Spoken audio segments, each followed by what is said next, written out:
Al principio voy a decirles un par de palabras de un tema que obviamente que es de nuestro común interés, y después de eso quedamos a disposición para cualquier consulta. ¿Ah? Bueno, primeramente les quería comentar que nosotros hemos tomado conocimiento por la audiencia pública del rechazo del candidato José Morales a la Fiscalía Nacional, pero aún no hemos tenido el oficio que nos comunica oficialmente esa información. En consecuencia, no podemos tomar ningún tipo de decisión, ni tampoco hacer ninguna convocatoria al Pleno mientras ese oficio llegue, ¿no? Porque nuestro plazo y nuestra competencia en la materia solamente se retoma en la medida que ese oficio llegue, cosa que aún no ha sucedido. Por lo cual estamos esperando esto, y en tal caso, si alcanza a llegar, por supuesto que les vamos a informar para efectos de que se pueda reunir el Pleno en esta materia. Por de pronto hay que recordar que la normativa aplicable es el artículo 15 de la Ley del Ministerio Público, que le da a la Corte Suprema, a partir del momento en que se haga esa comunicación oficial, un plazo de 10 días para completar la quina. Esa es la atribución que nosotros tenemos. En consecuencia, solamente el tema vuelve a nosotros para completar el espacio que se produce al ser rechazado el candidato nominado por el presidente de la República. No hemos tenido, como digo, esa comunicación oficial aún, ni tampoco hemos recibido ninguna renuncia de otro candidato, incluido aquel sobre el cual hubo comentarios hace algunos días. No hemos recibido ninguna renuncia oficial, por lo cual estamos a la espera de eso.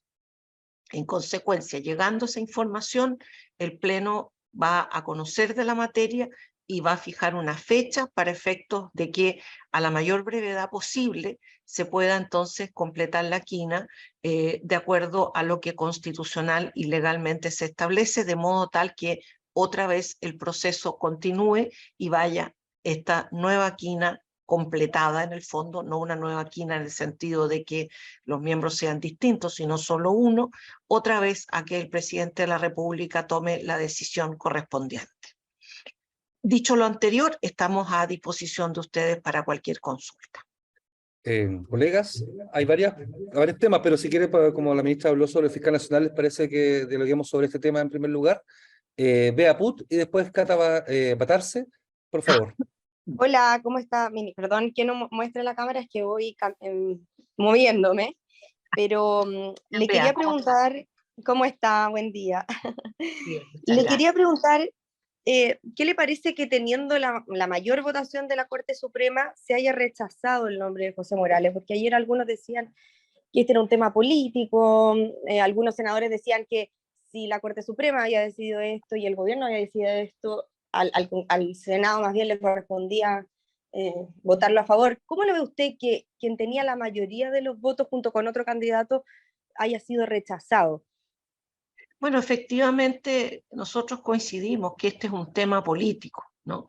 La Constitución y la ley establecen todo el íter de este proceso. La Corte Suprema cumplió a cabalidad con lo que le correspondía, tanto en la forma como en el fondo, determinó cuál era la quina, el presidente hizo otro tanto, y luego en el Senado, seguramente por razones políticas, finalmente no se consiguieron los 33 votos que el señor Morales necesitaba, por lo cual nosotros pensamos que este es un tema que como Corte Suprema nos excede por ser de naturaleza política, y en consecuencia lo único que a nosotros nos corresponde es proceder según yo les indicaba con anterioridad, no hacer pronunciamientos respecto de por qué una persona votó o no votó, por qué estuvo o no estuvo, porque efectivamente ese es un tema que corresponde a los actores políticos que posiblemente discutirán el asunto y las razones que hubo para que se produjera este resultado. Perdón, solo para complementar la pregunta, pero a su juicio, ¿habían razones reales para rechazar la candidatura No de le José puedo Morales? yo decir ni calificar las razones que los senadores tienen para votar, no nos corresponde. Como ellos tampoco pueden calificar las razones que tienen los ministros para elegir sus candidatos, del mismo modo no nos corresponde a nosotros pronunciarnos acerca de por qué los senadores aprobaron o no aprobaron al candidato propuesto por el presidente. Solamente nos compete en este caso hacer lo que la ley y la Constitución nos mandatan, que es completar la quina. Gracias, Bea. Catalina, de la tercera. Hola, buen día. ¿Cómo está, ministra? Bien, Catalina, ¿cómo está usted? Muy bien, gracias. Yo quería Bueno. consultarle respecto del proceso y si eventualmente se podría ver la posibilidad de llamar a concurso nuevamente y armar eventualmente desde cero la quina, considerando las diferentes dificultades que se han visto en el proceso, como por ejemplo la baja no formal de Rodrigo Ríos, lo que sucedió ayer con el fiscal Morales, y también en el entendido de que eventualmente ciertos candidatos que no quedaron en la quina en primer lugar no estarían disponibles en esta nueva etapa. Mire, nosotros no hemos tenido ninguna noticia acerca de que no hubiera candidatos disponibles en esta nueva etapa, ni tampoco hemos tenido nunca una oficialización de ningún tipo de renuncia de parte del señor Ríos. En consecuencia, en este momento, si nos situamos en una fotografía el día de hoy, lo único que existe es el rechazo que sucedió respecto de la propuesta del presidente a don José Morales, fiscal nacional. Todo lo otro es un poco hacer análisis futuro, ¿no? De cosas que no han sucedido, por lo menos hasta acá. Por eso yo quise chequear la información para darles la información actualizada. A esta hora no ha llegado ni un oficio por el tema del señor Morales ni ninguna renuncia de nadie. En consecuencia, cualquier hecho que pudiera suceder en el camino, bueno, va a motivar una decisión del Pleno que yo no le puedo adelantar, puesto que esos hechos no han sucedido. Solamente le puedo mencionar que hasta aquí lo que le corresponde hacer al Pleno es completar la quina de acuerdo al procedimiento anterior. Si hubiera otros hechos sobrevinientes, tendrán que ser materia de resolución del Pleno y por supuesto que yo se los comunicaré cualquiera este sea, ¿no? Que lo que pudiera suceder o acordarse. Perfecto.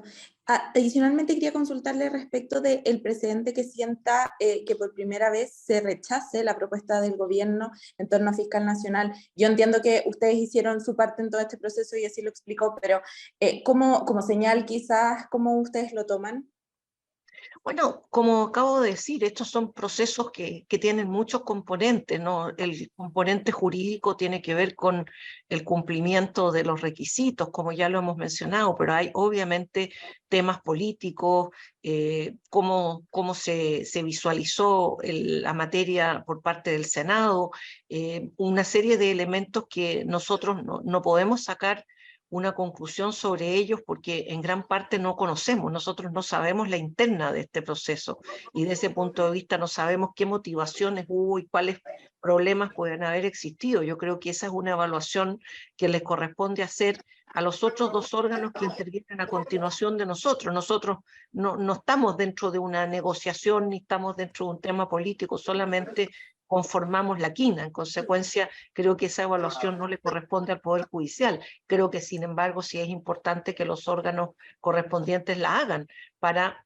preguntarse qué es lo que pasó acá, por qué hubo este problema, y nosotros lo que vamos a hacer es estar disponibles para darle solución a ese problema completando la quina. Muchas gracias. Gracias, Cata. Está Alejandra Zúñiga, luego Cristina Echeverría y luego Mario Gálvez, por favor. Alejandra. Hola, ministra. Hola, Alejandra. ¿Cómo está? Bien, ¿y usted qué tal? Bien, bien. Le quería también hacer una consulta respecto del concurso de Fiscal Nacional. Usted decía que el oficio de parte del gobierno todavía no les llega, pero una vez que lo reciban, ¿se va a convocar al pleno inmediatamente? ¿Cuál es el procedimiento ahí? Y junto con eso también, en concursos de estas características, para volver a completar la quina, no en el caso del Fiscal Nacional, pero en concursos que puedan ser homologables, ¿qué es lo habitual que ocurra? ¿Que se elijan a candidatos que tenían votos originalmente? ¿Se ha elegido alguna vez en otros procesos, se ha completado la quina con un candidato, por ejemplo, que en la primera votación no tuvo ningún tipo de preferencia? ¿Cómo ha sucedido eso? A ver, le contesto las dos preguntas, Alejandra. En primer término, cuando llegue el oficio que nos comunica, valga la redundancia, oficialmente esta materia, se va a poner en tabla, idealmente para el lunes que nosotros tenemos pleno, puesto que lo primero que tenemos que hacer es tomar conocimiento del oficio. Tomado conocimiento del oficio, lo que se va a hacer entonces es establecer un pleno que va a tener que preocuparse en el plazo de 10 días y a la brevedad posible dentro de lo que nos otorga la ley y la Constitución, que realizar el proceso de completación de la quina. Ese proceso de completación de la quina consulta a todos los candidatos que han quedado, es decir, a todos los que no han participado de la quina, puesto que los que aún subsisten en la quina siguen estando allí, ¿no? Y sobre esa materia, cada ministro va a votar por el candidato que considere más adecuado. En consecuencia, eso no está limitado por las votaciones que esos candidatos hayan tenido con anterioridad, porque con anterioridad hubo un proceso distinto, como yo se los conté, en que cada uno de nosotros tenía 3 votos y en consecuencia hubo otra distribución de votos. Aquí cada uno de los ministros vota por uno, porque hasta aquí tenemos una vacante producida por el rechazo de don José Morales, y de acuerdo a eso se va a determinar cuál es el candidato más votado.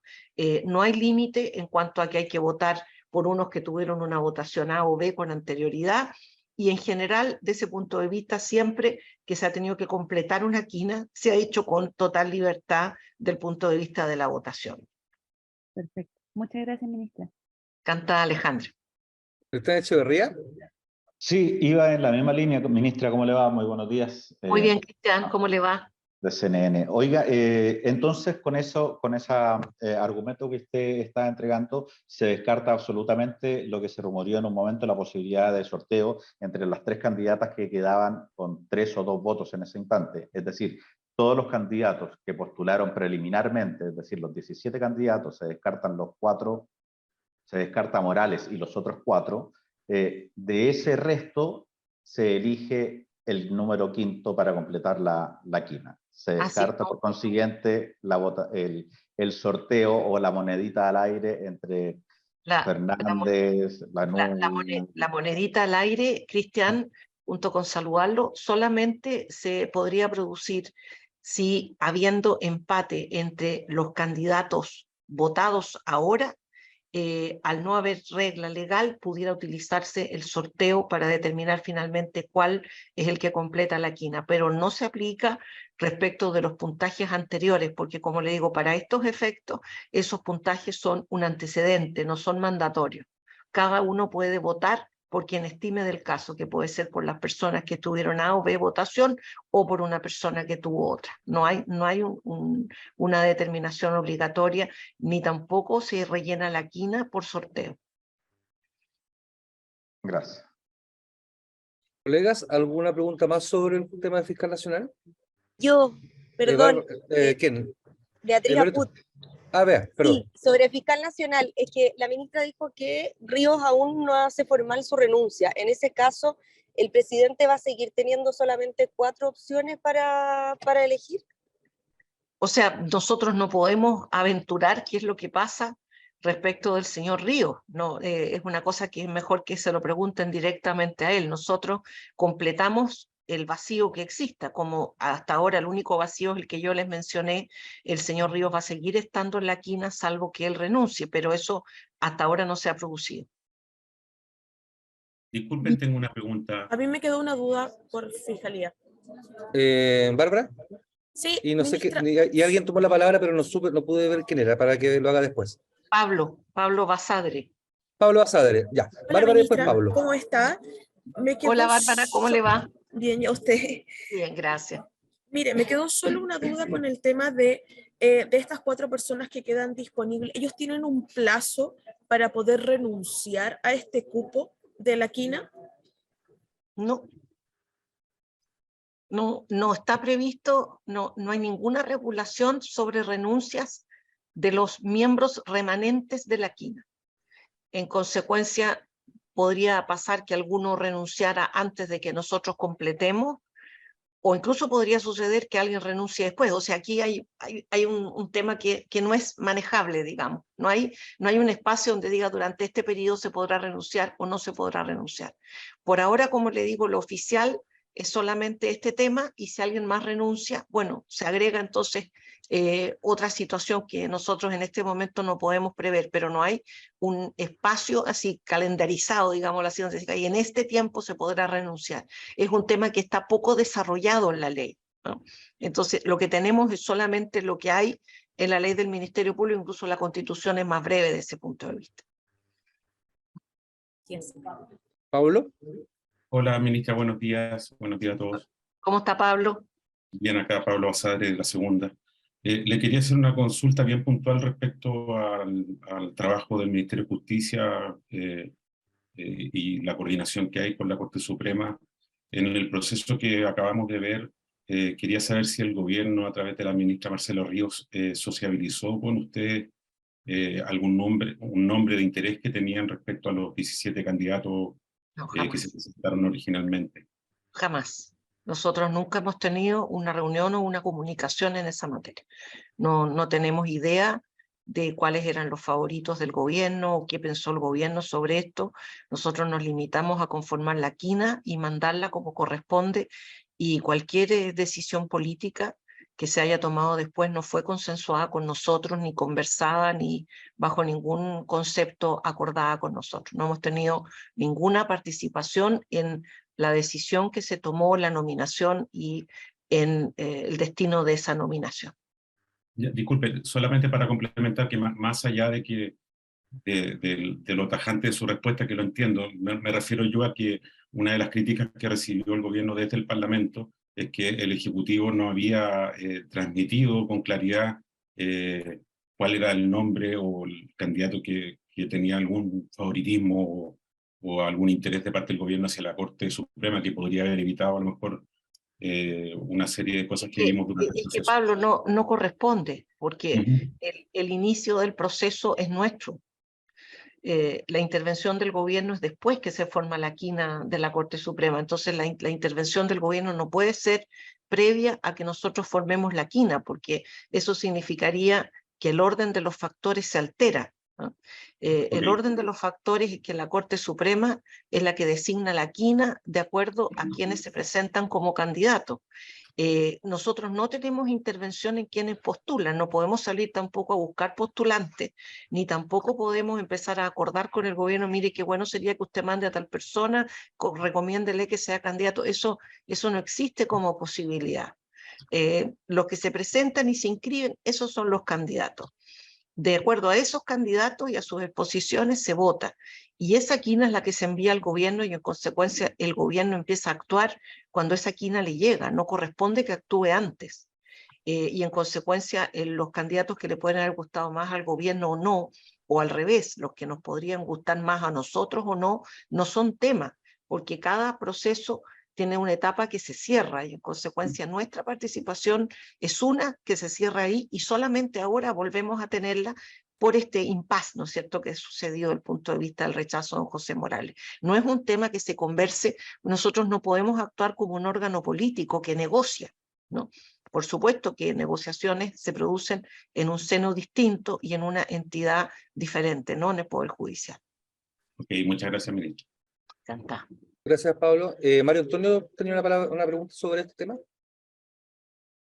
Sí, hola ministra, ¿cómo está? Hola Mario, ¿cómo está? Mire dónde estoy. Sí, ahí lo veo. No, es que bueno, andamos haciendo varias cosas. No, la consulta tiene que ver con, ¿cree usted o estima o ve, como se dio en la última semana, cuando ya se había decidido el nombre de José Morales por el gobierno, que se va a mantener la guerra sucia respecto del historial de los candidatos, porque quedan 4, a los cuales ya se les sacaron algunas cosas, y se va a sumar una quinta o un quinto, y además todavía estamos en esta duda de que solo comunicacionalmente ha renunciado al señor Ríos, pero formalmente no renunció. Entonces, también eso nos deja en entredicho la propia quina. ¿No será un tema que se discuta el próximo lunes en el Pleno? Mire, nosotros normalmente no discutimos los temas que son netamente comunicacionales o del modo que se abordan las candidaturas. Usted sabe que estos temas así de críticas y todo, no solamente se producen en las candidaturas de fiscal nacional, se han producido candidaturas a la propia Corte Suprema, ¿no? Y a otros cargos, de tal manera que esto no es un asunto que solo haya tocado como críticas o como descalificaciones en este caso, ha sucedido antes y posiblemente seguirá sucediendo.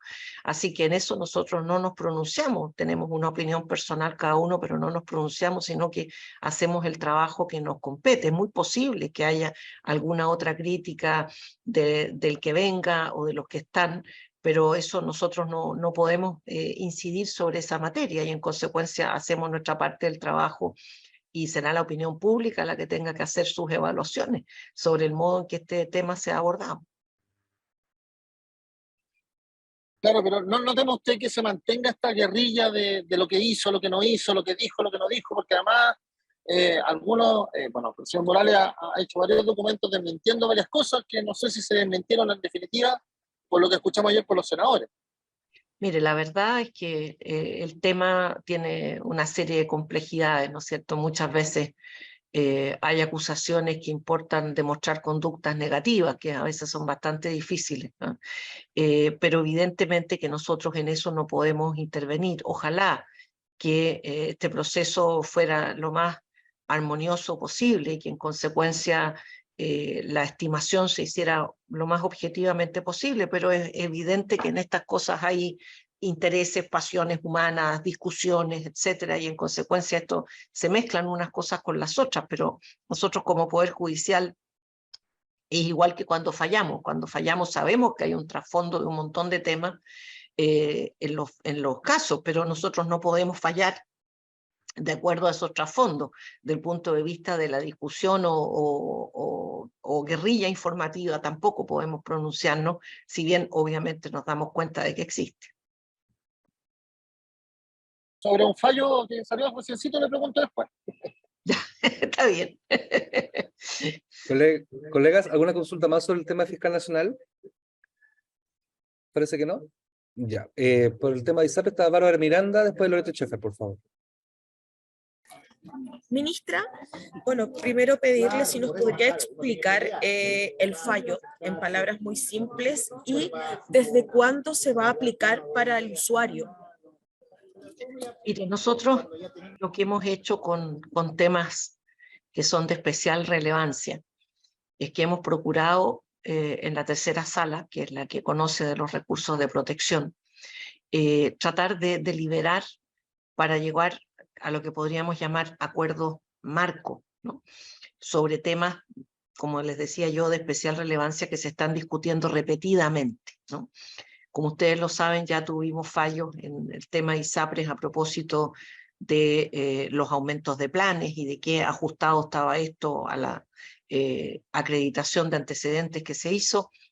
Hemos llegado también a un acuerdo deliberativo sobre el tema de las tomas, y ahora tenemos este acuerdo también sobre el tema de la tabla de factores en relación con el plan base de las ISAPRES. Sintetizando la doctrina de estos fallos. Primero, el plan base es uno. En consecuencia, hay un plan base que abarca, podemos decirlo así, llamándolo así, al titular y a su familia. No hay un plan base por cada uno de los miembros, sino un solo plan base que cubre a Juanito Pérez, a su hijo, su hija, su señora, etc. Ese es un punto. Luego no puedo cobrar plan base más plan base más plan base. Segundo, cada uno de los miembros de la familia tiene un factor asociado que incrementa ese plan base. Ese factor asociado está determinado por una tabla establecida por la superintendencia. ¿Por qué es importante esto? Porque la tabla de factores original de la ley de ISAPRES fue en parte, ¿no?, considerada inconstitucional por el Tribunal Constitucional en una sentencia del año 2010, ojo, no ahora, sino que hace tiempo. En consecuencia, quedaron vivos algunos factores, pero otros no. Y entonces la superintendencia generó una nueva tabla de factores justamente para reconocer la jurisprudencia del Tribunal Constitucional, cosa a la cual, como es obvio, nosotros nos plegamos. Luego, ese factor que se asocia al plan base respecto de cada miembro ese factor está determinado por la tabla de la superintendencia. En tercer lugar, hay algunas ISAPRES que tenían tablas desajustadas en relación con eso y con el fallo del Tribunal Constitucional, por lo cual hemos pedido que ajusten esas tablas, porque evidentemente yo no puedo seguir cobrando de acuerdo a factores que ya no pueden cobrarse porque fueron eliminados de la normativa de ISAPRES. Recuerden que el fallo del Tribunal Constitucional no fue de inaplicabilidad, fue de inconstitucionalidad, o sea, retiró algunos de los factores que estaban en el famoso artículo 38 ter. Entonces se dice, mire, si usted tiene una tabla desajustada, ajústela, ¿no? Y concuerde con la superintendencia para la devolución de excedentes que en ese proceso se hubieran determinado. Esa parte le corresponde a la superintendencia, no a nosotros, porque nosotros no estamos en un procedimiento de cobro, sino que en un procedimiento que tiene por propósito, ¿no es cierto?, asegurar que las garantías constitucionales respecto de las personas que recurren se cumplan. Luego, ¿desde qué momento opera esto? Desde el momento en que ese fallo esté notificado y además se ha ordenado que una copia de esos fallos marco se pongan en las otras causas que se están tramitando en la misma materia, igual que lo hicimos en el caso anterior. ¿Para qué? Para evitar la judicialización, para evitar el tremendo costo que tienen todas las costas judiciales y que esto sea un proceso que no termine nunca y que en el fondo ocupe el espacio de los tribunales y el espacio vital de las personas y también del sistema de salud en estas discusiones. Ministra, para entender, la gente que hasta el día de ayer presentó los recursos para que esto no se le aplicara, valga la redundancia, ¿se le va a aplicar este fallo que ustedes ya presentaron el día de ayer? Exacto, y la idea es que las ISAPRES hagan los ajustes necesarios, entonces evitando que hacia el futuro haya nuevos casos, porque ya saben cuál es la doctrina, ¿no? Entonces, si ya tienen claro que es un plan base por grupo familiar, que es un factor por cada miembro, además le agrego, Bárbara, que no lo dije hace un momento, que los niños menores de 2 años no tienen factor porque lo cubre el GES y en consecuencia el factor parte a los 2 años. Teniendo todo eso presente, la idea justamente es evitar la judicialización. Yo ya sé cuál es la doctrina, ¿no?, asentada y deliberada por la sala y en consecuencia ya me puedo ajustar y no necesito empezar a discutir cada caso porque ya tengo claro cómo se está resolviendo el tema. Y eso creemos que descomprime la judicialización de la salud privada. ¿Y el plazo de días para que ya esto se ejecute, cuánto es? Bueno, eso es un tema, como aquí hay un tema relacionado con ajustes que hay que hacer y eventuales devoluciones, eso nosotros pedimos que lo revise la superintendencia, porque nosotros no podemos determinar exactamente, mire, este factor tenía que ver o no tenía, es un tema que tiene que caso a caso resolverlo la superintendencia y tomar los acuerdos necesarios con las instituciones de salud privada. Último, y esto no tiene nada que ver con GES, ¿verdad? Porque también hubo aumento en la tabla GES. No, el GES es otro caso, solo en lo único que tiene esto que ver con GES, Bárbara, es respecto de que los menores de 2 años, el riesgo de los menores de 2 años está cubierto por el GES y en consecuencia ahí no procede a ese niño que se incorpora al sistema aplicarle factor hasta que tiene 2 años. Y cuando tiene 2 años se le aplica el factor menor de la tabla, que así está establecido por la superintendencia. Gracias, ministra. Gracias, Bárbara. Loreto y después Ángela, por favor. Hola, buenos días, ministra. ¿Me escuchan bien? Sí, lo que no la vemos. Ministra, es que estoy en un subterráneo ahí entre el trabajo, pero me escucha bien, que es lo que importa. Sí, escucharla sí, ahora de repente la veo y no la veo, pero la escucho. Es que me acerco al micrófono para que usted pueda escuchar bien y no se interfiera la pregunta. Ministra, con respecto al tema de ISAPRE que usted ya explicó y quedó bastante claro, tengo solo una duda. Esto de la tabla ajustada, que el fallo de la Corte ordena que se aplique, la tabla del 2019, ¿rige para todas las ISAPRES, ministra? ¿Todas deben regirse por esa tabla de factores y no por una tabla desajustada o la anterior que tenía hasta 14? La verdad es que el ajuste tendría que haberse hecho cuando salieron los correspondientes fallos del Tribunal Constitucional. En consecuencia, hay tablas que quedaron desajustadas de ese fallo, ¿no? Ahora, la gracia que tiene es que al haber generado la superintendencia una tabla nueva, Eso permite entonces que se unifique el tema y no quede la interpretación de cada uno cómo tendría que ajustarse al fallo. Eso es un avance. De tal manera que la idea es que gracias a este fallo, ahora todas las ISAPRES se ajusten a esa tabla, porque esa tabla se condice con el fallo del Tribunal Constitucional y en consecuencia evitemos las interpretaciones. Había algunas ISAPRES que sumaban un plan base por cada miembro.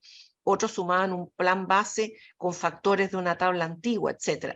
La idea de esto es unificar y resolver la problemática de judicialización en salud privada que está ocupando mucho tiempo en los tribunales, que está saliendo carísima para los que actúan y también para los que son demandados de este punto de vista, y en consecuencia tener claro, los fallos se cumplen. Hay un fallo del Tribunal Constitucional que dijo parte de los factores no proceden. Bueno, cumplirlo, ajustarse a esta tabla, y todo aquello que signifique devoluciones, excedentes y la problemática, si ustedes quieren, doméstica, ya es un tema que le corresponde a la superintendencia, no nosotros. Eso quería, disculpe ministra, solo esa es mi última pregunta para que puedan preguntar los demás. Eso quería que usted lo aclara, ¿es la superintendencia entonces la que ahora debe organizar el proceso de cómo se le debe devolver el dinero? Disculpe, ¿y estos cobros desde qué fecha rigen? ¿Desde hoy o desde 2019? Por eso mismo le digo que la superintendencia es la que tiene que... ¿Mm?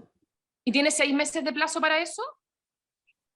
La superintendencia es la que tiene que determinar. Nosotros no queremos mediar en ese punto, porque no tenemos capacidad, no tenemos una capacidad organizada para nosotros hacernos cargo de ese proceso. Nosotros ya dimos las directrices jurídicas, ahora es la superintendencia la que aplica este fallo, que está lo más simplificado posible, cosa de que, por eso es que nos pusimos de acuerdo y deliberamos en esto para que no haya dobles ideas o temas difusos o pasajes oscuros, ¿no? Sino que está suficientemente claro para que ahora la superintendencia diga, a ver, vengan las instituciones, hagamos esto de esta manera. Muchas gracias, ministra, y discúlpelo de la imagen. No se preocupe, gracias. Gracias, Loreto. Ángela Reyman de CNN, por favor. Hola, hola, sí, ¿me escuchan bien? No sé por qué no puedo activar la cámara. Intento iniciar video, no puedo prenderla.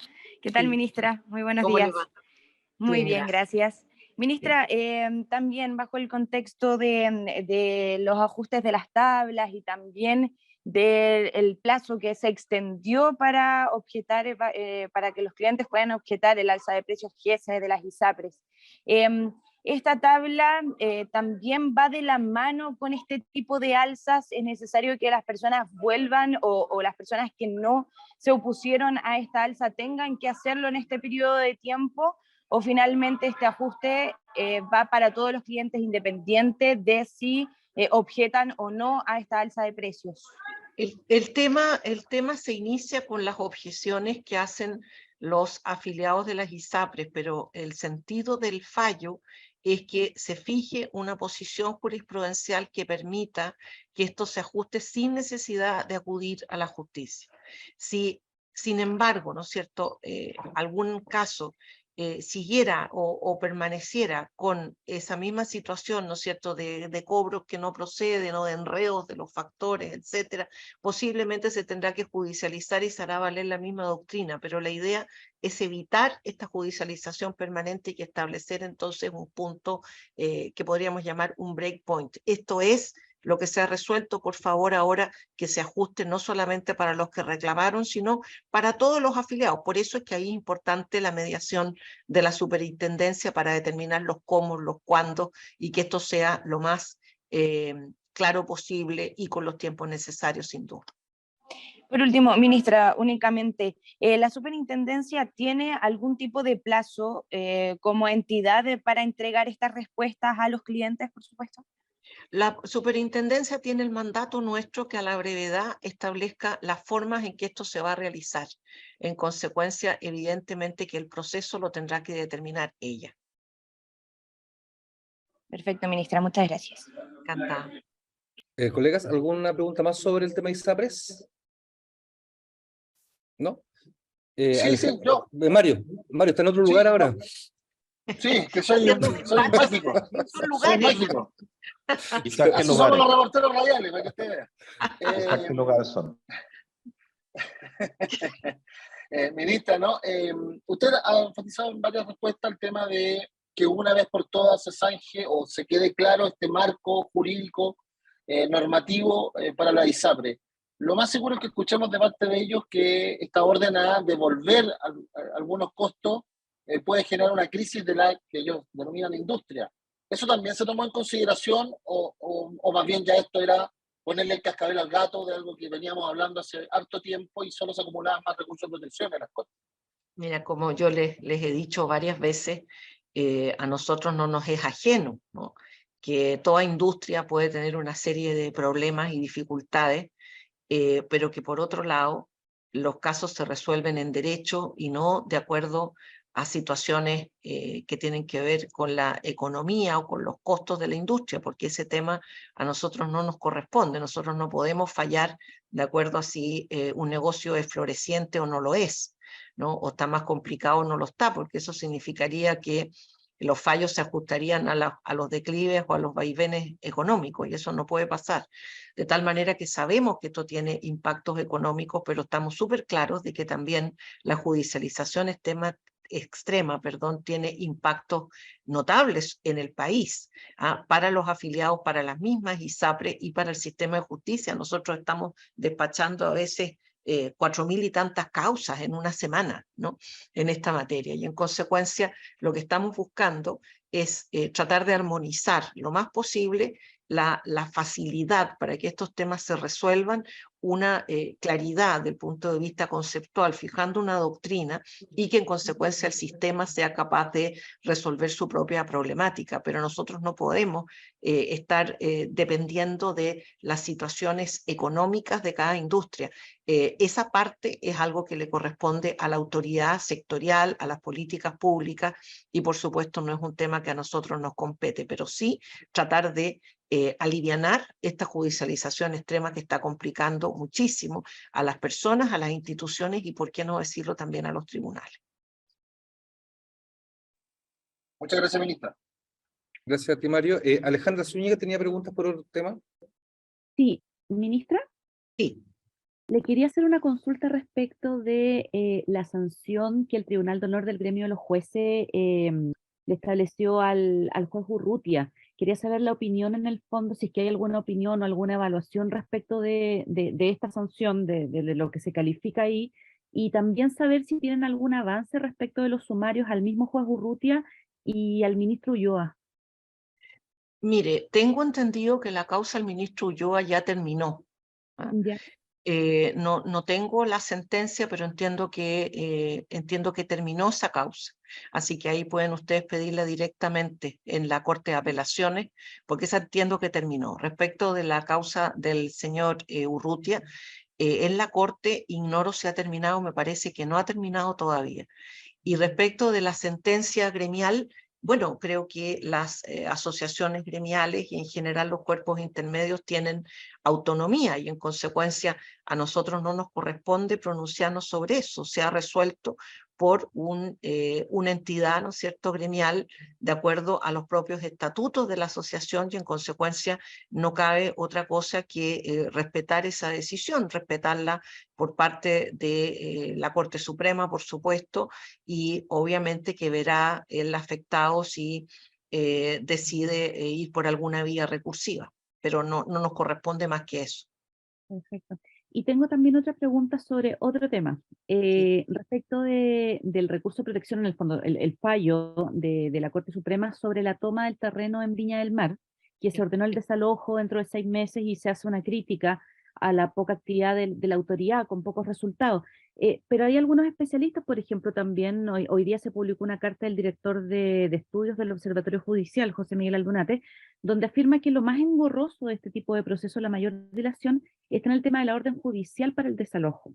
Y se pregunta si no sería conveniente que la misma Corte Suprema revisara sus criterios, los que a juicio de Aldunate, entorpecen la protección de los derechos de propiedad al establecer que la flagrancia del delito de usurpaciones solo dura 12 horas.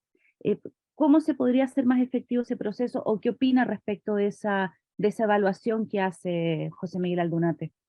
Mire, las evaluaciones que se hacen por parte de los observatorios judiciales quedan dentro de la libertad de expresión, por lo cual yo no tengo nada que decir sobre eso, más que hay que respetar las opiniones que cada uno de nosotros tiene. Ahora, desde el punto de vista de las órdenes judiciales, en esas sentencias de Thomas se establece específicamente que la propia sentencia de la Corte Suprema sirve como título para ordenar el desalojo. No se necesita requerir judicialmente el desalojo pasados los 6 meses, porque la propia sentencia de la Corte Suprema hace las veces de orden de desalojo. En consecuencia, ese tema queda totalmente superado, y respecto de aquellos temas que son de carácter penal, evidentemente no se pueden resolver por la vía del recurso de protección, porque no corresponde. O sea, respecto a esta idea de la flagrancia del delito de usurpación, es que solo duraría 12 horas, que es lo que él plantea un poco. No nos corresponde a nosotros por la vía del recurso de protección resolver un tema que es penal.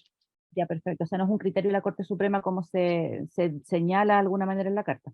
Que un criterio que la Corte los temas penales se analizan en sede penal, y en consecuencia ahí es donde hay que interpretar la ley correspondiente sobre la flagrancia. Nosotros no podemos resolver, como le digo, esto en sede de protección, que lo que nos corresponde es dar cautela a los derechos. Nunca el recurso de protección es la sede donde finalmente se hacen las acusaciones del caso o se buscan sanciones, etcétera, porque es una materia totalmente distinta, y en consecuencia eso corresponderá a otras entidades resolverlo, y por supuesto discutir la interpretación de la ley, o si la ley de alguna manera es suficiente o insuficiente, será un tema que no nos corresponde a nosotros. Pero sí, nosotros hemos dado la orden de enviar los antecedentes de esta causa al Ministerio Público, cosa que ese capítulo de lo que es la problemática de las tomas se resuelva en esa sede. Perfecto. Muchas gracias, ministra. Encantada. Y por última pregunta, Cristian Echeverría levantó la mano de nuevo, por favor. Sí, había solicitado para aclarar una cosa del fiscal nacional nuevamente, pero no del fiscal, sino del plazo. Usted decía que hay pleno el día lunes y que el oficio no ha llegado. ¿Cuándo comienza a correr el plazo de los días? ¿Comienza a correr del momento que llega el oficio a la Corte Suprema o comienza a correr desde el momento que el pleno se reúne, desde el lunes? Desde que llega el oficio. Es decir, si llega hoy, es día 1. Sí. O día 1 mañana. Mañana. Mañana, viernes, sábado. Es decir, el lunes podríamos tener quina. No vamos a tener quina el lunes, porque se va a tomar conocimiento del oficio el lunes, si ha llegado, y ahí se tiene que convocar al pleno para que resuelva esta materia. No va a ser el mismo lunes. El miércoles. Miércoles de la mañana, ¿no? Perdón, no puedo hablar si me... Estamos hablando... la interrumpe, sí, estamos cantando al mismo tiempo. Si llega el oficio, vamos a hacer el pleno el lunes. Si el oficio llega el lunes, haremos un pleno especial el martes, pero para fijar una fecha. No va a ser la quina completa el mismo día lunes, pues tenemos que convocar al pleno para eso. Perfecto. Muy claro. ¿Muy claro, Mario? Muy claro. Me puse a hablar a usted bien. Ministra, la última, el bonus track. Es que acaba de entregar un nuevo informe sobre narcotráfico a la Fiscalía Nacional, el director Luis Toledo, y ha dicho que podríamos decir, los números están más o menos regulares al alza, para ser bien franco, pero lo que destaca este 2022 es el aumento en el número de amenazas, y que amenazas ya no solamente a personas, ciudadanos común y corriente, sino que autoridades, que ha habido un aumento en aquello, y que es difícil detectarlo, y a la vez el tema de que no existe en Chile en la figura del delito de extorsión propiamente tal, que eso también ha dificultado algunas investigaciones. Si se pudiera comentar algo de eso, o prefieren ver el informe. Mire, obviamente es preferible pronunciarnos con informe. Nosotros todavía no lo hemos recibido, yo no conozco todavía el informe, por lo cual, si ustedes quieren, en una próxima reunión lo podemos comentar, porque ahora estaríamos comentando algo que yo no he visto, ni tampoco menos lo ha visto el pleno.